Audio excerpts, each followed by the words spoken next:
여의도 호랑이 한번 만나봐야 되겠죠? 네. 자, 김대호 교수님이 나오셨습니다. 어서 오세요. 네, 반갑습니다. 안녕하세요. 야, 가장 중요한 날에 가장 중요한 날. 예, 제가 꼭 뵙고 싶은 분이 나오셨습니다. 그러니까. 예, 또 오늘 우리 기업 이야기를 정말 말랑말랑하게 해주시는 거 너무너무 아니에요? 재밌죠. 예, 30분, 40분이 너무 그러게요. 짧아요. 예. 예. 하여튼 뭐 지난 일주일 동안 빅테크 기업들 계속해서 실적 발표하고 그러니까요. 또 연준에서도 예. 그 FOMC 올 첫 회의가 있었는데 우선 그 팀장님 예. 우리 지난 한 달 전에 만났을 때 예. 집 한 채 얘기한 적 기억 안 납니까? 맞아요. 예. 3월 달에 금리 인상 안 한다. 안 한다. 집, 제가 어. 그때 그 적어도 6월 달쯤 될 것이다 해서 3월 달에 안 한다. 네. 근데 제롬 파월 연준 회장이 3월 달 어렵다 이렇게 얘기하지 않았습니까? 예. 뭐 아직까지는 길고 짧은 건 아니, 대봐야 아니요. 되지만 집 한 채 내기가요. 예. 집을 걸었어요? 집을 걸었어요. 형님도 집 거셨죠, 아니, 그때? 저 그때 없었어요. 그때 계셨어요. 계셨어요. 저 그때 없었어요. 아니, 있었어요. 없었어요. 저는 연말에 하겠다라고 거기에 집을 걸었고. 알아요. 기억나요. 네. 저는 올해 없다. 저는 올해 없다. 올해 없다. 걸었었고. 제가 그리고 6월 교수님은 정도. 6월 달. 예. 그런데 이제 뉴욕 증시에서는 예. 3월 달에 금리 인하할 것이다. 여기에 그 시카고 페드와치의 그 선물 투자가들, 금리 선물 투자자들 90%까지 그 베팅을 하고 이러지 네. 않았습니까? 그런데 이제 그 실제로 경제 지표나 이런 거로 볼 때 현재 당장의 금리 인하하기는 상당히 어려운 것으로 보여져요. 예. 근데 지난 12월 달에 이제 그 제롬 파월 연준 회장이 얘기한 내용 중에 당시에 이제 FOMC가 끝나고 나서 기자회견할 때 우리가 저 금리 인하도 논의했습니다. 라는 대목이 있었거든요. 네. 그 얘기 나오면서 완전히 맞아요. 이제 제롬 파월 연준 회장이 비둘기로 변했다. 그러니까 한국의 일부 언론들은 그냥 비둘기라고 표현하지 않았어요.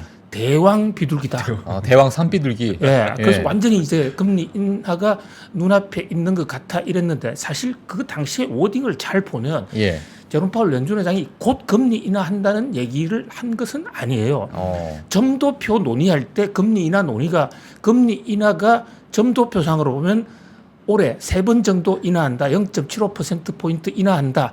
이게 점도표에 나오지 않았습니까? 예. 그럼 점도표를 찍으면 거기에 연준 위원들도 그 점을 찍는 거니까 이거를 보니까 우리 위원들의 스스로의 의견이 올해 금리 인하는 확실하네요. 이런 정도의 논의였는데 마치 연준이 기존의 스탠스 그러니까 이제 물가 다 잡았다. 이렇게 얘기하고 금리 인하 논의한 것처럼 이제 좀 와전된 측면이 있고 또 보통 이 사람들은 똑같은 얘기도 잠깐 얘기를 들으면 자기가 듣고 싶은 방향으로 알고 싶은 만큼 알게 되고 듣고 싶은 만큼 듣게 되는 이런 경향이 있어요. 예. 그래서 뉴욕 증시에서 듣다 보니까 이제 좀 금리 인하에 대해서 조금 더 어떤 그 기대치가 좀 높아진 거 아닌가 이렇게 볼 수가 있고요. 근데 이제 그렇게 높아지다 보니까 제롬 파월 연준 회장도 좀 당황했고 특히 지난해 12월 달 그 제롬 파월 연준 회장의 기자회견 나온 이후에 아주 그 제롬 파월 연준 회장이 아주 그 곤경에 처했습니다. 예. 지금 미국에서 제일 무서운 양반이 한 분 있잖아요. 트럼프요? 그렇습니다. 너무 지금 그 트럼프는 안하무인 뭐 아무 얘기나 막 하는 사람이잖아요. 네. 더더군다나 지금 제롬 파월 연준 의장이 예. 트럼프에 의해서 연준 의장이 됐어요. 네. 그렇죠. 네. 그렇죠. 예. 그런데 이 제롬 파월 연준 의장이 공화당원이거든요.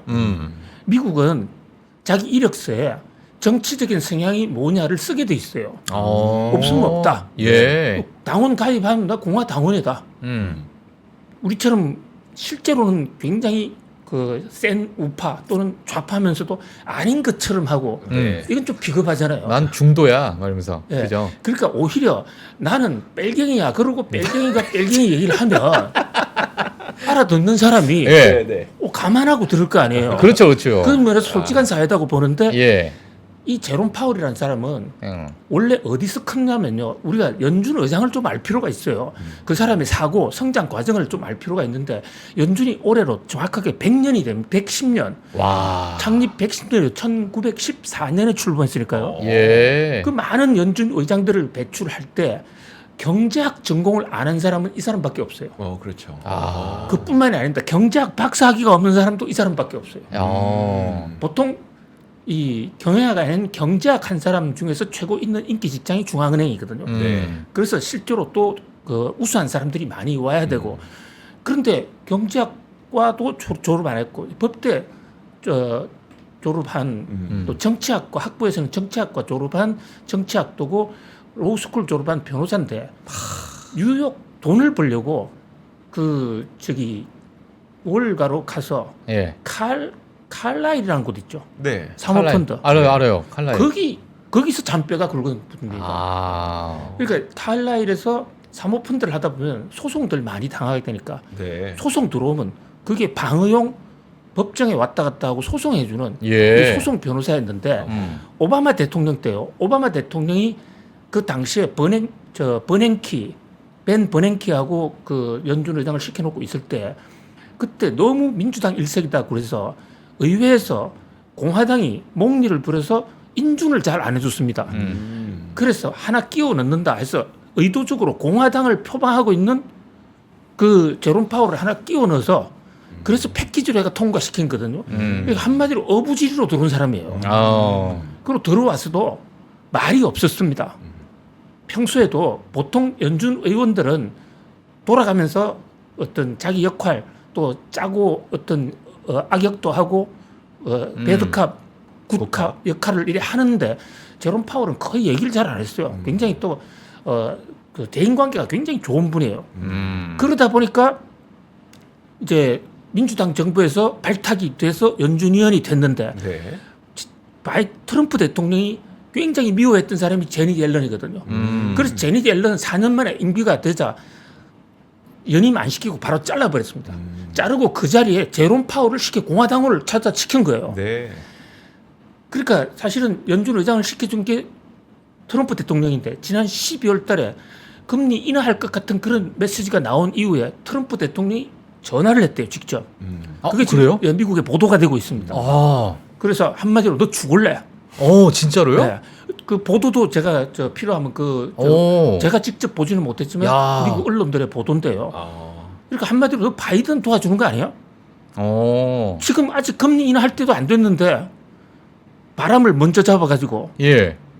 바이든의 지지율을 올리고 특히 그 1월 달에 뉴햄프셔하고 아이오와 주에 공화당 예비 경선이 있지 않습니까? 네. 신경이 날카로워 있는 그 직전에 예. 바이든 쪽에 무게 중심을 실어주는 금리 인하를 하게 되면 바이든 입장에서는 그거 봐, 내가 그동안에 금리 인하로 고통을 많이 줬지만 내가 경제를 이렇게 긴축적으로 운영해 왔으니까 이제 미국 경제 살리는 거 아니야.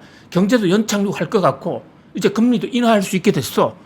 그래서 인기가 경제 취직을 좀 만회하려고 한 그 대목에 대해서 공화당 의회에서도 제롬 파월 당시 정치적인 지금 그 눈치 보기 하는 게 아니냐 이런 공격을 많이 받았어요. 근데 그거는 사실 그 미국 의회나 미국 법상으로 좀 막아야 되는 게 아닐까. 이게 개인적으로 전화해서 네. 너 왜 그렇게 매파적으로 얘기했어? 또는 비둘기적으로 얘기했어? 이런 것들은 연준의 어떤 금리 정책은 미국뿐만 아니라 전 세계에 영향을 미치는데 그렇습니다. 이게 근데 정치적으로 현직 대통령이 전화를 했다면 야. 언론에서 비판을 할 수도 그렇죠. 있겠지만 네. 뭐 그만둔 사람이 너 죽을래 하는 거야. 뭐 그거야. 너 유원아 다이? 이거 다이. 예, 그런 얘기가 예. 뒤늦게 워싱턴 정가에서 나오고 있고요. 사실 미국 연준도요 그렇게 자유롭지 못합니다. 왜냐하면 그 무슨 힘이 있겠어요. 예. 그래서 아스 번저라는 유명한 연준 의장 돈을 마구 풀었던 금리가 조금 금리 올렸다가 물가 좀 잡힐 것 같으니까 금리를 왕창 내려가지고 오히려 문제를 많이 야기한 연준 100년 역사상 최악의 연준 의장이 아스 번저라는 분이 있는데 네. 그분이 공화당 정부 닉슨 정부에서의 연준 의장을 했거든요. 닉슨 대통령이 하라고 그러면 꼼짝 못하고 했었어요. 그래서 물론 우리나라보다는 훨씬 독립성이 강하지만은 결국은 임명권자가 대통령이잖아요. 네. 그러다 보니까 눈치를 안 볼 수가 없는 것이죠. 없는 상황이다. 진짜 그것 때문에 좀 영향이 있었던 것 같으세요 이번 1월 F.O.M. 굉장히 말을 조심해야 하지 않았습니까? 그리고 이제 오늘 월스트리트저널하고 뉴욕 타임즈 기사를 보니까 바이든 대통령 측에서도 또 이제 국회의원들이 소신껏 행동해가 그 보도가 나온 거에 대해서 너 그렇다고 해서 트럼프 쪽으로 가면 안 돼. 또 이런 통화를 했다는 거예요. 그래서 토가 많이 하네. 지금 이제 그 예. 선거가 눈앞에 두고 그야말로 그 제롬 파월이 사는 길은 오로지 경제 지표만 보고 그러니까요. 자기 길을 가는 수밖에 없을 것으로 보여요. 그런 네. 저도 이제 그렇게 생각을 하는데 11월, 12월, 1월 자체가 이 너무 온도차가 너무 극명하게 좀 나다 보니까 네. 발언에 있어서 네. 그러니까 이제 많은 좀 정말 뭐 여러 음모론 여러 가지 뭐 그러한 것들이 좀 양산되지 않을까라는 생각이 좀 들기도 하네요. 정치적으로도. 그렇습니다. 그래서 우리 한 달 전에 예. 우리 3프로 TV에서도 팀장님하고 우리 얘기할 때 네네. 상당히 정치적인 의도가 있다. 음. 상당히 압박을 많이 했을 것으로 보입니다. 그리고 지금 제롬 파월 재무장관이 있지 않습니까? 예. 재무장관도 사실은 연준 의장보다 영향력이 더 큰 분이거든요. 어. 네. 여기 제닛 옐런이 사실상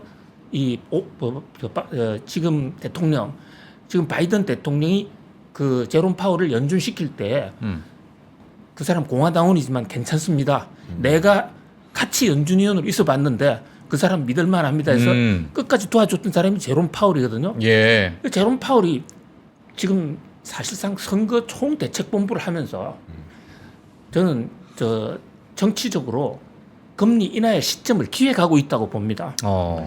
이게 정치라는 게요, 그 정권을 뺏기면 모든 걸 다 잃기 때문에 예. 총력전을 다해서 하는데 바로 그런 각도에서 저는 몇 번을 말씀드리는데 특히 한번 이번에 제롬 파월 연준 의장의 발언과 관련해서도 바이든 대통령 입장에서도 지금 1월 달이나 3월 달에 금리 인하를 하는 것은 별로 도움이 안 돼요. 그러니까 지금 바이든 대통령은 예비 선거가 거의 의미가 없잖아요. 네, 그렇죠. 상대 후보가 있긴 하지만 예. 현직 대통령이 출마해서 예. 안 된 사례가 한 번도 없거든요. 그러니까 현재의 지지율은 별로 중요하지 않은 거예요. 그리고 이제 정말로 본선에 들어가서 트럼프하고 돌아다니면서 유세할 때 그런데 그 사람이요 누구 한 명을 죽였다든지 이런 어떤 그 가해 폭력을 했다든지 이런 기억은 오래 갖고 있는데 경제라는 것은 어려웠을 때 기억 그것이 만약에 경제가 좋아지면 어려웠을 때 기억을 금방 잊어먹어요. 우리가 코로나 때 많이 어려웠다 했는데 코로나 해제되고 나니까 금방 뭐 그때 다 잊어먹게 되고 네. 또 젊어서 고생은 사서 한다. 이게 바로 과거의 어려움은 조금 나중에 잘 됐을 때 효용이 더 크거든요.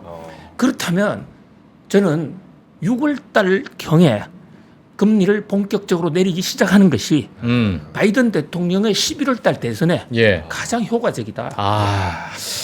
그럼 6월 달에 제 집이 없어지는 겁니까? 아니 뭐 집도 우리 집에 개집도 있고 이래요. 네. 그래서 이제 예. 물론 길고 짧은 건 대봐야 되고 네. 또 상황이 급변하면 저는 오히려 지금 뉴욕의 은행들 예. 몇 개가 NYCB라는 은행 예. 아, 예, 아주 그 안 은행이 그래도 좀 오늘 여쭤보려고 했었어요. 주가 폭락되지 않았습니까? 예, 예. 지금 미국의 상업용 부동산 사람들이 진짜 안 돌아가요. 우리하고 많이 다른 게 예. 자, 미국 사람들은 기본적으로 미국의 집이 좀 넓어요. 네. 아파트에 사는 사람들이 아주 예외적이거든요. 예. 그렇게 집에 여러 명 있는데 코로나 팬데믹 때 집에 사무실 하나 갖다 놓고 차려놓고 투자를 많이 했어요. 네. 그리고 뉴욕 같은 데는 비싸니까 음. 아예 3시간, 4시간 걸리는 외곽에 집을 한 채 샀어요. 예. 코로나 팬데믹 때 재택근무 한다니까 거기서 이제 근무를 하는데 나오라 그러니까 나오라 그러면 내 회사 바꿀 거야. 이런 정도로 안 나가려고 그러거든요.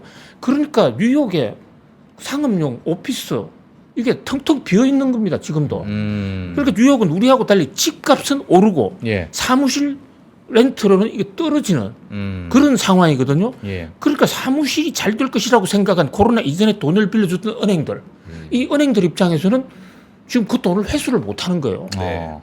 그러니까 지금 마구 쓰러질 가능성이 있는데 예. 뭐 그러나 그동안에 이른바 스트레스 테스트라고 해가지고 충당금을 많이 쌓아서 12년 전에 리만 브라더스처럼 한꺼번에 무너지기는 쉽지는 않을 겁니다.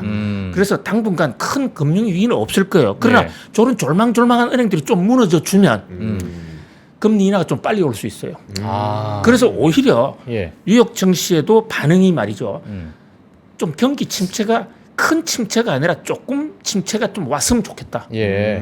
이게 배드 뉴스, 굿 뉴스가 될 테니까 예. 뭐 그런 걸 좀 기대하는 그런 분위기도 조차 지금 감지가 되고 있는 예. 상황입니다. 지금 사실 뉴욕 커뮤니티 뱅코프가 상업용 부동산 때문에 이렇게 안 좋아졌는데 이게 저는 조금 개인적으로 제가 네. 개인적으로 생각했을 때 조금 더 의미가 있다라고 보는 게 뭐냐면 SBB가 사실 작년 3월달에 그 터지고 나서 예. 아 우리가 지금 잘못하다가는 이게 지역은행에서 이게 확산될 수도 있겠다.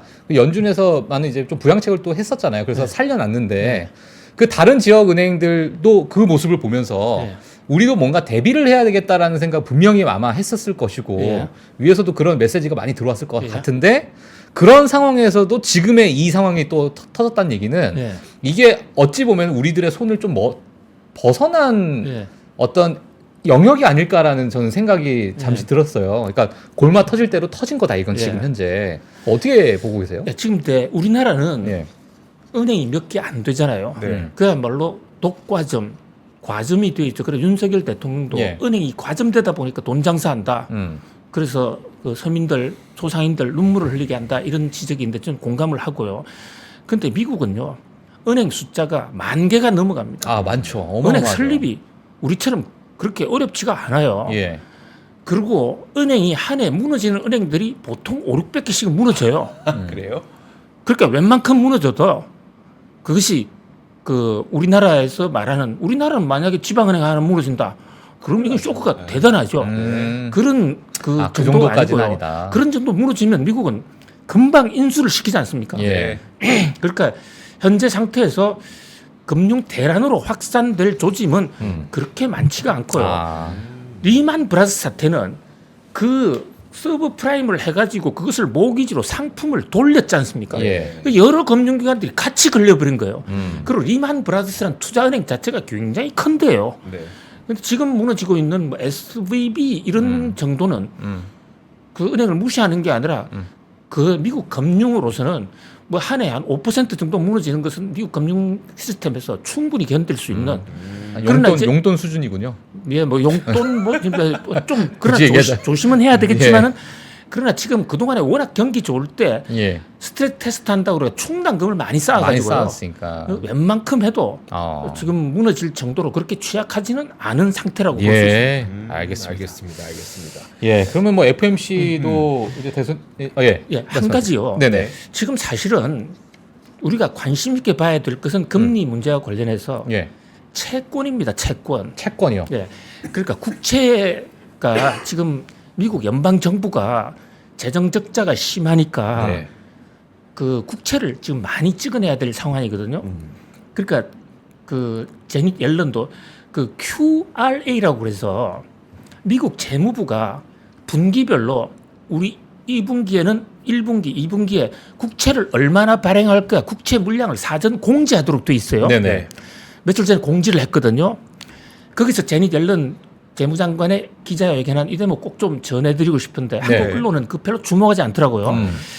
사실 지금은 기준금리는 대부분 사람들이 어떻게 될 것을 다 알아요.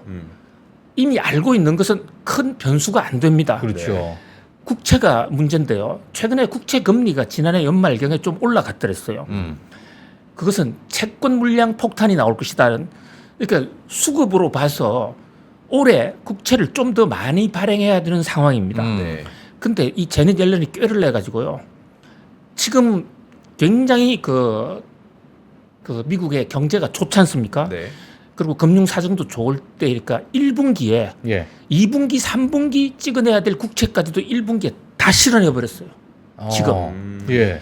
그러니까 그게 나오기 전까지만 하더라도 공포에 떨어가지고 국채금리 좀 올라갔는데 이제 그 소문에 사고 뉴스에 팔아라는 얘기 딱 막상 까면서 제닛 옐런이 1분기 실적 QRA를 보도를 하면서 대신에 2분기, 3분기는 대폭 줄일 겁니다. 그러니까 가이던스를 발표한 거예요. 예. 근데 대통령 선거는 언제 있느냐? 4분기에 있거든요. 네. 그리고 사람들이 피부로 느끼기 시작하는 것은 2분기와 3분기 실적이 투표 들어갔을 때 느껴지는 어떤 체감이에요. 그게 근데 작년과 재작년의 어떤 흐름과 완전히 상반되는 다른 어떤 흐름입니까, 이게 지금? 아니죠. 재작년부터 다 연구를 해온 거죠. 이건요, 정치권이라는 게 특히 미국 정치라는 거예요. 이거 한쪽에서는 현재 행정을 하지만 집권과 동시에 우리나라하고는 달리 재선이 있기 때문에 예. 재선 가도로 들어가기 위한 프로젝트를 다 세우는데 특히 제닛 옐런은 저는 인터뷰를 몇 번 했어요. 네. 제가 특파원을 할 당시에 제닛 옐런 그 현재 재무장관이 뭘 했냐면 그 당시에 대통령이 그 누굽니까 저 힐러리 클린턴이 부인으로 있는 남편 클린턴이었어요. 1994년으로 기억됩니다. 야. 그때 백악관 그 경제 자문위원장을 했어요. 예. 자문위원장을 해서 거기에 저 미국사는 그런 공직에 있는 사람들이 프레스 클럽, 내셔널 프레스 클럽의 그 워싱턴 14가 백악관에서 2블럭 정도 있는 데입니다. 거기에 점심 식사할 때 기자들이 초청을 하면 와서 공개적으로 브리핑을 많이 합니다. 굉장히 이 보통 얘기가 아니에요. 그분이 남편이 예. 경제학 교과서에 나오는 에클로프 박사예요. 네. 노벨 경제학 수상자. 예. 그러니까 수요 공급이 가격을 조절하니까 시장에 모두 맡기면 된다. 이게 자유주의 경제학자들의 주장인데 네. 지금 제닛 옐런은 좀 좌파거든요. 예. 진보 계통이란 말입니다. 예. 에클로프 박사도 진보예요. 예. 그럼 그 에클로프 박사가 수요 공급에 완전히 맡기는 게 잘못된 것을 학문적으로 논리적으로 입증을 해서 노벨상을 받았습니다. 그게 뭐냐면 정보의 비대칭성. 네. 레몬 시장이라고 하는 그 경제학 교과서에 나오는 건데요. 레몬은 겉으로 보기 좋지만 안에 까보면 먹을 게 별로 없지 않습니까? 네. 자동차, 중고차가 그래요. 굴러다니는 새 차는 가격 정보가 있기 때문에 사는 사람, 파는 사람이 수요 공급이 자기들 판단하에 과학적으로 결정이 되지만 중고차 시장 같은 거는 그렇죠. 엉터리 차도 많이 있지 않습니까? 맞아요. 그래서 정보가 제대로 흐르지 않으면 야. 수요 공급 시장이 무의미하다. 그래서 가격 메커니즘 만능이 아니다를 학문적으로 입증한 사람이 제닛 옐런의 남편 남편분. 에클로프 박사예요. 네? 에클로프 박사인데 예. 이 에클로프 박사가요. 저 제닛 옐런 가스라이팅. 같이 공부한 사람인가 꼼짝을 못해요. 그러니까 학문적으로 제닛 옐런이 훨씬 우수한 사람인가 거죠. 예. 그러니까 이 사람들이 다 계획이 있는 겁니다. 예. 그러니까 이제 물가가 오르니까 그러면 금리를 작년에 금리를 가파르게 올렸지 않습니까? 예. 2022년 빨리 올리고 선거 전에는 내릴 수 있는 게 하는 타임 스케줄을 맞추자는 그런 타임 스케줄이 있었던 겁니다. 제가 저 방송에서 아주 공중파에서 짧은 시간에 이런 얘기를 했는데 이렇게 3%처럼 저 예. 디스커션을 또 예. 진지하게 질문을 논리적으로 안 해주시니까 그냥 한 번 싹 하고 넘어가 버리고 그리고 방송에서는 당장에 그게 뭐 주목을 못 끄니까 예. 다시 얘기하기 너무 재밌습니다, 진짜. 예. 그러니까 이게 예. 그 정치는 경제하고 연결돼 있고요. 예. 지금 한번 보세요. 지금 혹시 최근에 한국 주가 오르는 것 중에 하나가 PER이 아닌 PBR. PBR. 느닷없이 예. PBR이 나와가지고 윤석열 대통령이 PBR 얘기를 했어요. 윤석열 대통령이 참 경제 공부를 많이 하셨던 것 같아요. 예. 그래서 그분이 제일 먼저 읽었던 책이 뭔지 아세요? 대학에 입학해서 대학 입학하셔서 자기 아버지가 연세대학 교수 아니었습니까? 예. 저는 그분한테 통계학을 좀 배웠어요, 한 학기를. 그래요? 예. 근데 그 아버지가 서울대 당시에는 윤석열 대통령이 서울대 입학할 때는 사회계열은 학과 구분 없이 법대, 경영학과, 경제학과가 같이 뽑은 거예요. 그때 이제 저희들도 그랬는데 그때 추세가 그랬습니다. 네네. 그러니까 아버지가 경제학자니까 아들도 경제학을 했으면 좋겠다 해가지고 그때 준 책이 Freedom to Choose, 밀턴 프리드만의 책, 예. 시카고 학파. 네. 그 책을 준 거예요. 예. 그래서 윤석열 대통령이 제일 먼저 읽은 책이 선택의 자유다. 본인이 이력서에 그렇게 적어놨어요. 근데 그 당시는 이해 못 하셨을 수도 있을 것 같은데 책이 어려워서. 그 윤석열 대통령이 천재잖아요. 아, 그래요? 예. 왜냐면 원래 천재들이 그 남이 채점하는 시험 이런 거 합격을 잘 못해요. 워낙 크리에이티브하니까. 그래서 사법 시험 9번이나 떨어진 거 아닙니까? 예. 굉장히 천재입니다. 그게 이제 20대 때, 20살 때 읽으신 책이 아까 방금 말씀하셨던 본인이 읽었다라고 주장을 하고, 그리고 대통령 취임식에 자유 열 몇 번을 얘기했잖아요. 예. 그게 바로 freedom to choose. 야. 이것이 윤석열 대통령의 철학인 거예요. 예. 저는 그때 드래곤볼을 읽었는데 슬램덩크 읽고. 예. 저랑 다르네요, 정말. 그래서 아무튼 예. 자, 그래서 채권 얘기를 말씀드리면요. 예. 1분기에 다 몰아냈기 때문에 미국이 재정 적자지만 정부가 찍어내야 될 채권 1분기에 다 소화한다. 그러면 4월 달 이후에는 국채가 많이 나와서 금리 올릴 일이 별로 없을 것이다. 그다음에 금리도 내려갈 것이다. 그 얘기는 2분기 중반부부터 엄청난 그 대왕 비둘기가 온다. 이렇게 볼 수가 있습니다. 안 그래도 이제 FOMC 끝나고 저는 분명히 당분간 금리 인하 없습니다라는 게 시그널인데, 그런데 왜 이렇게 채권 금리가 그러니까 시장 금리가 내려가지? 라는 의문을 좀 굉장히 중요한 관찰이 있어요. 그거를 한국의 언론들은 정권사 계신 분들은 많이 알겠지만 별로 이제 보도를 안 해줘요. 근데 거기에 대해서 많은 질문이 있었고, 제니 옐런이 자, 우리 1분기 지금 금융사정 좋으니까 지금 텁시다. 그리고 그게 1분기에 금리 인하 안 하기로 한 제롬 파월과 제니 옐런이 다 조율이 됐다. 저는 그렇게 봅니다. 알겠습니다. 네. 자, FOMC 이야기와 그리고 저는 오늘 그래서 교수님의 이야기를 통해서 왜 이 10년물 금리가 3.8까지 내려갔는지가 오늘 이해가 됐습니다. 특히 네? 또 좋은 질문. 역시 질문 안 했는데. 역시 말이에요. 앵커님들이 예. 뭐 저희가- 최상의 수준으로 있으니까 저희도 천재입니다, 천재. 그냥 뭐 딱딱 그 문제의 핵을 딱딱 짚어주잖아요. 예. 특히 제닛 옐런이 자, 단기 물량을 많이 늘리고 예. 장기물을 확 줄이겠다고 그랬어요. 네. 맞아요. 그래서 10년물이 금리가 맞아요, 떨어진 맞아요. 겁니다. 그러니까 단기물은 그럼 올라갈 거 아닙니까? 근데 단기물은 자신이 있어요. 어쨌든 금리 내리면 되니까. 맞습니다. 그러니까 5월 달은 6월 달에 금리 내리면 그건 해결이 돼요. 금방 잡히는 거고. 이런 어떤 그 구도가 있는 메커니즘. 것이거든요. 약간 이게 교수님한테 얘기 듣는데 이게 음모론 같기도 한데 이게 듣다 보면 맞는 말인데 이게. 그것이 100% 실현은 안 될 수도 있어요. 왜냐하면 네. 경제는 살아있는 동물이기 때문에 다른 변수가 생겨서 예. 갑자기 뭐 미국의 지진이 크게 일어난다든지 이러면 또 다른 변수가 있지만 현재로서는 그런 구상들을 하고 있고 특히 제닛 옐런 그 분 상당히 뭐 굉장히 훌륭한 분이에요. 상당히 똑똑한 분이고 네. 유대인입니다. 예. 알겠습니다. 저희 기업 이야기 꼭 듣고 싶거든요. 저는 항상 교수님이 말씀해 주시는 그 기업 이야기가 너무 재밌어 갖고 어쨌든 오늘 실적 오늘, 발표. 아침에 실적 발표한 기업들이 있었으니까 그 기업들 실적 어떻게 보셨어요? 그러니까 일단 어디부터 볼까요? 네, 오늘 사실 오늘 실적 발표한 기업들이 가장 지금 핫하게 또 자, 지금 보고 있으니까. 지금 오늘 예. 아마존하고 메타, 애플이 실적을 발표했어요. 예. 근데 함께 말씀드릴게요. 왜냐하면 얘들이 매그니피센트 7, M7 아닙니까? 네. M7인데 그 며칠 전 하루 이틀 차이로 계속해서 그 애플하고 마이크로소프트가 그 전전날 1월 31일 날 발표했고 네. 그러니까 5개죠. 거기다 더해서 엔비디아하고 테슬라가 그 전주에 발표했어요. 이렇게 M7이 7개가 연달아 발표를 했거든요. 그렇죠. 함께 묶어서 보면요. 예. 자, 몇 가지 관전 포인트가 있습니다. 우선 그 정권사 계신 분들은 정권사 계신 분들 전 존경합니다. 저는 결코 무시하는 게 제가 많이 배우는데요.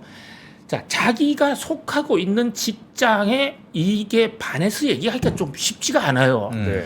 그리고 자꾸 세뇌당하는 기자들도요. 이렇습니다. 국민의힘 출입을 똑같은 기자였는데 하나는 국민의힘 출입을 시키고 한 명은 더불어민주당을 출입을 시켰어요. 한 1년만 지나잖아요. 둘이 막 싸웁니다. 한 사람은 국민의힘 입장, 한 사람은 민주당 입장. 그게 뭐냐면 자기가 그 분위기에 들어가 있으면 동화가 돼버리는 거거든요. 그런데 정권사 있다 보면 정권사 시각으로 자꾸 보기 때문에 가급적이면 제니 옐런의 발언도 좀 좋게 보려고 그래요. 예. 실적도 좀 좋게 보려고. 예, 예. 그래야 그런데 저는 주식 투자를 안 하거든요. 네. 못 해요. 그런데 그러니까 좀 객관적으로 보고 제가 지금은 좀 욕을 먹더라도 박순혁 아저씨가 수록 앞에 와서 혼낸다 하더라도 저는 할 말은 하자. 예. 저 이런 주의란 말입니다. 예, 예. 지금 얘기를 해놔야 나중에 어떤 사태가 왔을 때 그때 3프로 TV에 그 김대호 교수가 맞았다. 그럼 다시 찾아올 거 아닙니까? 네네. 그것이 또 우리 공부하는 사람들의 의무이기도 하고요. 오. 그래서 목에 칼이 들어와도 예. 저 할 얘기는 합니다. 네. 좋습니다. 자, 그런데 이번 실적은 보세요. 네. 실적 시장의 예상보다 좋았습니다. 물론 테슬라는 예상보다 나빴습니다. 그러니까 M7 중에 M6는 above expectation. 그러면 주가 올라가는 거 아니냐, 잘한 거 아니냐 이렇게들 막 보는데 예. 저는 그렇게 보면 큰 코 다칩니다. 왜냐하면요, 시장 예상이 누구 예상입니까? 정권사 애널리스트들 예상이에요. 그렇죠. 자, 지금 배터리 요즘 주가가 많이 떨어졌는데 예. 막 주가 막 올라갈 때 배터리 조정받을 것이라고 얘기한 애널리스트는 하나증권에 한 분밖에 없습니다. 다른 사람 말도 못하고 있습니다. 예. 그런 분위기이기 때문에 예. 그쪽 시각으로 보면 예상보다도 좋았다. 그건 뭐 예상이지. 그 사람 예상이지. 주식 투자는 애널리스트가 하는 거 아니잖아요. 그렇죠. 평가할 뿐이고 예. 큰 손들 개미들 이렇게 하는데 예. 제일 중요한 것은 그러니까 회사가 앞으로 잘 되냐 하는 그런 미래의 희망성. 예. 그다음에 이제 과거 실적과 관련해서는요. 자, 작년에 주가가 얼마 올랐지? 평균 70% 이상 올랐습니다. 엔비디아는 200% 올랐거든요. 예. 그러면 PER 지수가 막 떨어질 때 올라갈 거 아닙니까? PER이 올라가면 밸류에이션이 불안해지잖아요. 네. 가장 이상적인 것은 그 주가 오른 정도로 매출이나 영업이익이 나와주면 주가가 70% 올랐다. 예. 그러면 매출이 70% 올랐다. 예. 이러면 이건 계속 주식 투자 되는 겁니다. 그렇죠. PER은 그대로. PER 그대로 유지되니까. 예. 그런데 성장주는 또 PER이 좀 떨어져도 우리 좀 봐주는 거 있어요. 네. 미래 성장. 그러니까 미래 성장 가능성이 있다면 그 절반 정도 돼도 돼. 뭐 경우에 따라서는 4분의 1까지도 양보할 수 있어요. 예. 그러면 4분의 1이라면 15% 정도는 돼야 될 거 아닙니까? 그런데 보세요. 저 시장 예상치하고 비교하지 마시고 작년 실적, 최근 3년간의 실적 평균치와 비교해 봤을 때 15% 늘어난 기업이 어디 있습니까? 메타 정도? 다른 데 없어요. 근데 메타가 지금 실적 늘었다고 자랑을 하고 난리 법석인데 네. 메타 작년에 어떻게 했는 줄 아세요? 작년에 완전히 회사가 부도 직전까지 초토화됐습니다. 예. 실적 그래프를 보면요. 재작년에 엄청나게 올랐다가 작년에 푹 꺼져서 마이너스 직전에 있었기 때문에 기저효과도 그런 기저효과가 없어서 예. 그래서 메타의 올해 슬로건이 뭔지 아십니까? 효율성의 해. The Year of Efficiency. 예. 그래서 사람들을 25%를 잘랐습니다. 예, 맞아요. 25%를 자르고 작년에 그렇게 적자가 났는데 이 정도 저 메타가 매출 같은 거는 30% 정도 이상 올랐더라고요. 그 정도 안 오르면 그것은 회사 이제 포기해야 되는 거죠. 메타 그렇게 많이 안 올랐습니다. 그럼에도 주가는 왜 폭등했느냐? 자, 메타 너무 생기고 처음으로 배당하겠어? 예. 이게 스프라이즈, 어닝 스프라이즈가 아니라 예. 배당 스프라이즈가 터져버린 거야. 예상치도 않았는데 돈을 준대. 예, 예. 거기다가 차 사주 산대. 어. 그동안에요. 메타가 진짜. 얼마나 사업을 많이 벌여왔습니까? 특히 왜 망했습니까? 작년에. 메타. 그 말도 안 되는 무슨 버스인지 무슨 예. 그거 잘 안 돼요. 아직까지도. 뭐죠? 메타버스 안 돼요. 메타버스, 버스인지 뭔지. 무슨 뭐 합성 버스인지 무슨 버스. 이름도 이상한 그 버스 한다고 해가지고 예, 버스. 이름도 메타로 바꿨잖아요. 예. 페이스북에 워낙 또 오명이 높았어요. 아. 그런데 그것 때문에 회사에 끼친 손실이 굉장히 큽니다. 미래는 잘 될 거예요. 예. 제가 한 달 전에 그랬죠. AI는 잘 되지만 메타버스는 아직 멀었다. 그런데 아니라 다를까 우리 못 봤던 한 달 사이에 예. 무슨 다보스니 CES니 개나 고등이나 전부 AI를 들고 나왔고 맞아요. 그러니까 AI 주가는 다 올라갔어요.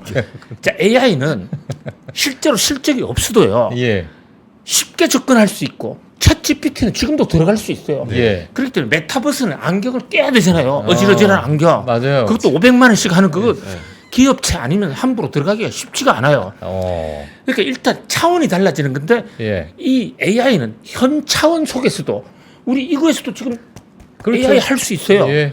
아주 낮은 단계지만 그러니까 개나 고동이나 하고 그러니까 지금 막 그 엔비디아 같은 데는 그 GPU 막 생산이 됐다. 그러니까 지수로만 놓고 보면 굉장히 전년 동기 대비 굉장히 좋지만은 그 전전의 3년치 평균에 비해서는 뭐 그런 뭐 그런 정도다. 그런 대로 괜찮다. 예. 이런 정도니까 이제 아예 이번에 메타버스가 저기 저 애플에서도 뭐 비전 프로가 나오고 네. 예. 근데 메타 쪽은 그분이 아직 잘 안 되고 있어요. 아. 그러니까 아예 그 우리 한 달 못 만난 동안에 이 저커버그가 어떤 쇼를 했습니까? 인공지능 중에서도 AGI를 만들겠다. AGI. 예. 네. AI가 아니라 AGI를 아, 만들겠다. 네. AGI는 사람 같은 거예요. 스스로 생각하고 판단하는 겁니다. 그러니까 인공지능이 Artificial Intelligence AI인데 안에 네. G를 하나 붙여서 Artificial General 아. Intelligence. 예. General이라는 게 모든이라는 뜻이거든요. 예. 일반이라는 범용. 뜻보다는 모든. 예. 그 범용. 예. 사실 그건 만능이라는 뜻이에요. 아. 인간과 똑같은 거예요. 여기에 대해서 지금 그것 때문에 구글이 망한 겁니다. 구글이 원래 그걸 하려고 했는데 반대가 있었죠. 그렇습니다. 예. 그 토론토 대학에서 우리의 실제로 인공지능의 아버지라는 분은 예. 올트만이 아니고요. 걔는 지금 아직 31살밖에 무슨 아버지입니까? 예? 그리고 걔는 결혼도 이상하게 게이예요. 게이 애 못 낳아요. 예. 아직 입양도 안 했고 아버지 될 가능성이 상당히 희박한 거예요. 희박하다. 걔들이 공부를 힌턴 박사한테 공부를 하니까 아버지는 힌턴인 거예요. 예. 힌턴 박사가 구글에 와서 그 딥 체인지 같은 거 만들고 알파고 만들었습니다. 예. 그런데 이게 AGI가 될 것 같으니까 이거는 사람을 잡아먹는다. 나 안 할래 해서 나간 거 아니에요. 그러니까 구글이 그 인공지능 사업이 덜커덩한 겁니다. 예. 그래서 그것을 누가 하려고 했냐면 올트만이라는 사람이 사람을 모았어요. 올트만이 원래 뭐 하던 사람이냐면 벤처 사업가예요. 벤처 사업. 사람 모으고 돈 모으는 거 전문가예요. 그러니까 누구한테 찾아갔냐면 머스크를 찾아간 겁니다. 머스크가 또 그런 혹하는 이런 데가 있으니까 그래서 머스크가 투자하기로 하고 오픈 AI를 만들었어요. 근데 올트만하고 머스크가 싸웠죠. 왜 싸웠느냐? 머스크가 내 지분 의결권이 있어야 돼. 이런데 올트만과 토론토 대학의 힌턴 교수는 이것은 사회 기업이어야 돼. 그래서 지분을 인정할 수 없어. 그래서 공리법인으로 만들고 머스크의 지분 의결권 주지 않겠다고 그러니까 머스크가 도망갔어요. 그 자리에 올트만이 누구를 찾아갔냐면 나델라라는 친구 있잖아요. 나델라. 예. 예? 마이크로소프트에 나델라를 찾아가가지고 네가 좀 투자해라. 이러니까 마이크로소프트가 구글에 많이 져 있었거든요. 이게 웬 떡이냐 그러고 퍽 잡아먹은 겁니다. 자, 그래서 M7의 실적과 관련했어요. 인공지능과 관련된 회사는 이번에 살아났어요. 그런 대로. 물론 작년에 주가 오른 만큼은 아니지만 그리고 또 미래의 가능성이 있기 때문에 퍼가 좀 올라도 예. 투자 가능성 그중에 이제 엔비디아 그다음에 마이크로소프트 이런 회사들은 인공지능 구글은 예. 그때 힌턴 교수가 나간 이후에 그 공백을 아직도 못 메꾸고 헤매고 있어요. 예. 그래서 주가 좀 떨어졌고요. 자, 그다음에 메타는 배당하고 또 거기다가 자사주 해가지고 주식 소각한다는 주가가 안 올라가면 이상한 거죠. 그렇죠. 그러니까 이제 그리고 자사주로 소각한다는 얘기는 크게 투자하지 않겠다는 얘기예요. 앞으로 일 안 벌릴게. 특히 메타버스 속도 조절을 얘기하고 있는 겁니다. 그 대목에서는. 예. 그러니까 메타버스 일 안 벌 테니까 그 메타버스 직원들이 그러지 말고 인공지능이나 좀 해. 그러니까 사업 방향이 바로 잡혔다 해서 메타 주가가 올라갔다. 이렇게 볼 수가 있고요. 엔비디아는 GPU 앞으로 계속 잘 될 것 같으니까 주가가 올라갔는데 변수는 엔비디아의 전체 매출의 약 30%가 중국입니다. 미중 무역 갈등성 그걸 못 파는 겁니다. 중국에 인공지능도 팔아야 되지만 게임용 GPU를 팔아야 되거든요. 네. 근데 지금 바이든 정부 못 팔게 하지 않았습니까? 그래서 사양이 낮은 거, 그거는 팔아두지 않겠냐고 정부하고 합의를 해서 사양 낮은 걸 만들어서 팔았어요. 팔았는데 중국 거보다 질이 더 떨어지냐? 아, 그래서 중국에서 안 사요, 지금. 예. 그러다 보니까 엔비디아 중국 시장 완전 끝나는 거 아니야? 그래서 지금 주가가 좀 조정을 받고 있다. 아. 최근 상황은 그렇게 볼 수가 있고요. 네. 애플 중국 매출 굉장히 떨어졌습니다. 애플이 뭐 시장 예상보다도 어떤 above expectation 좋았다고요. 매출 2% 늘었습니다. 자, 매출 4분기 연속으로 마이너스였거든요. 4분기 연속 마이너스가 이제 2% 늘면 잘한 겁니까? 인플레가 5%입니다. 인플레가. 네. 그 매출이라는 건 물량이 아니고 돈을 기준으로 한 건데 그렇죠. 인플레만 감안하면 5% 정도 늘어나는 게 기본인데 애플 죽쓰고 있다.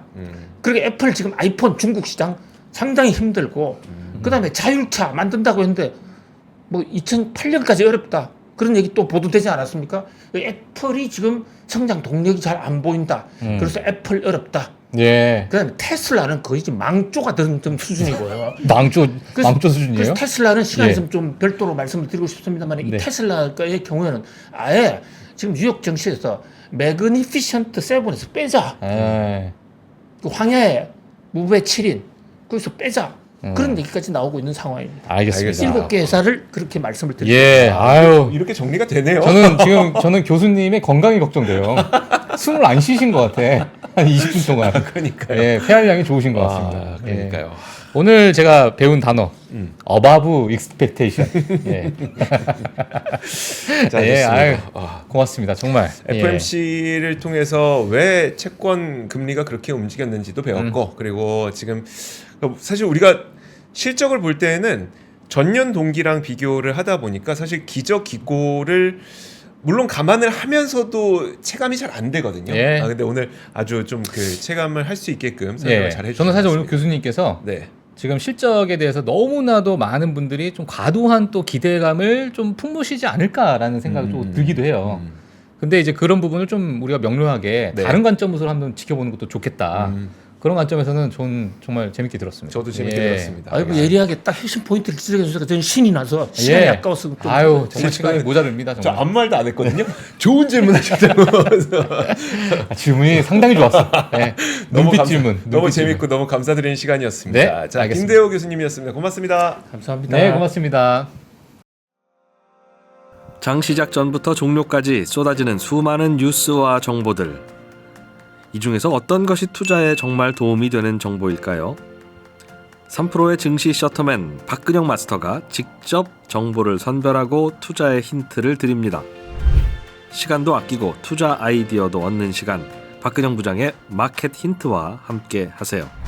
자세한 사항은 3프로 TV 앱과 홈페이지를 확인하세요.